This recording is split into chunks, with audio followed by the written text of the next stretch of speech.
UP जैसे राज्य में इतनी फर्टाइल लैंड, इतना अच्छा जल संसाधन, लेकिन टेक्नोलॉजी नहीं देते थे, अच्छा सीड नहीं देते थे। कल किसान दिवस था। किसानों के मसीहा चौधरी चरण सिंह जी के 123वीं जयंती के अवसर पर एक कार्यक्रम विधान भवन के सामने भी हुआ था, और मैं समझता था कि नेता प्रतिपक्ष और हमारे विरोधी दल के भी सदस्य उसमें भाग लेंगे, क्योंकि चौधरी साहब तो प्रदेश के नेता थे, देश के नेता थे। आप उस कार्यक्रम में नहीं थे, आएंगे भी नहीं आप लोग, क्योंकि आप लोग तो हर एक कार्य को आप वोट बैंक के नजरिए से देखते हैं। आपकी नियत है, आप किसान को वोट बैंक की नजर से देखते हैं, इसलिए कुछ किए नहीं। आप दलितों को वोट बैंक की निगाह से देखते हैं, इसलिए कुछ बोलते नहीं।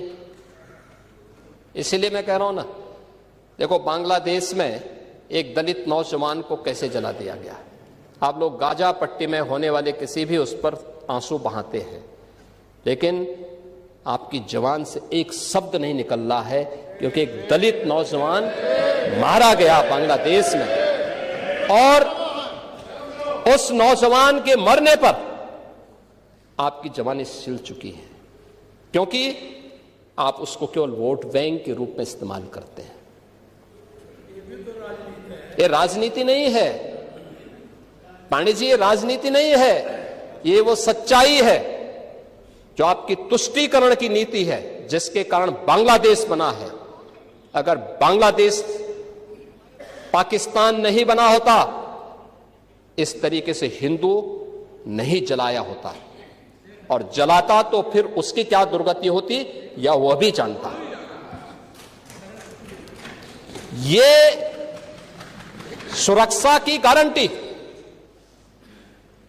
वहां मारे जा रहे हैं हिंदू, आप लोग नहीं बोलेंगे। एक कैंडल मार्च निकाल के चलते हैं गांजा के मुद्दे को लेकर के, लेकिन पाकिस्तान और बांग्लादेश में हिंदू मारा जाता है तो आपके मुंह बंद हो जाते हैं, क्योंकि मरने वाला हिंदू है, दलित है, आप बोलेंगे नहीं। और यही सच्चाई है। निंदा प्रस्ताव पारित होना चाहिए, और ये प्रस्ताव नेता विरोधी दल की तरफ से आना चाहिए।